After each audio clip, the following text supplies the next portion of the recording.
ইয়াতে question number Roman 5ত দিয়া আছে 5 cos square 60 degree plus 4 sec square 30 degree minus 10 45 10 square 45 degree divided by sin square 30 degree plus cos square 30 degree ইয়াতে আমি জানো কি cos 60 degree দিকে cos 60 degree মানো কিমান হ'ব 1/2 আৰু স্কয়াৰ আছে গতিকে ইয়াত স্কয়াৰ দিব লাগিব plus 4 sec 30 degree sec 30 degree আছিল কিমান 2/√3 স্কয়াৰ আছে গতিকে ইয়াত স্কয়াৰ দিব লাগিব minus 10 45 10 square 45 10 of 10 45 মান আছিল 1 স্কয়াৰ আছে 1 দিয়া স্কয়াৰ এটা sin square 30 degree sin 30 degree মান আছিল 1/2 গতিকে ইয়াতে 1/2 হোল স্কয়াৰ দিব লাগিব plus cos square 30 degree cos মানে √3 বাই কিমান হ'ব 2 হোল স্কয়াৰ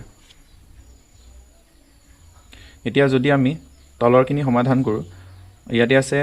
1 স্কয়াৰ কৰিলে কি পাবা 1 এ পাবা 2 স্কয়াৰ কৰিলে কি পাবা 4 প্লাস √3 যদি স্কয়াৰ কৰো স্কয়াৰ √3 কেনসেল যাব তেতিয়া 3 থাকি যাব আৰু তলত হ'ব 2 2 4 আৰু ইয়াতে হ'ব আমাৰ কিমান 5 ইনটু 1 স্কয়াৰ কৰিলে 1 হ'ব 2 2 4 প্লাস 4 ওপৰত আছে 2 স্কয়াৰ কৰিলে 2 2 গুণ 4 হ'ব আৰু তলত √3 আছে 3 এ স্কয়াৰ √3 কি হ'ব কেনসেল হ'লে 3 থাকিব -1 1 স্কয়াৰ কৰিলে কি পাবা 1 এ পাবা এতিয়া তলত আমি কি পাম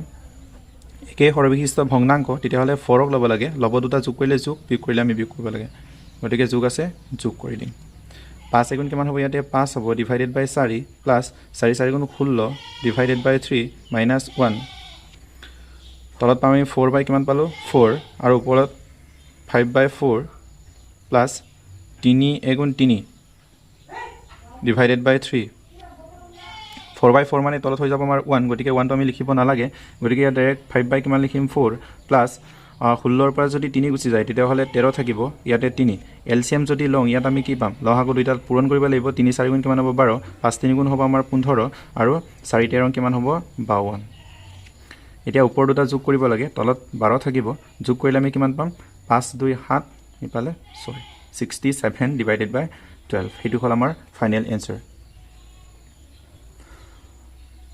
নিশ্চয় বুজি পাইছা যদি বুজি পাইছা তেন্তে ভিডিওটো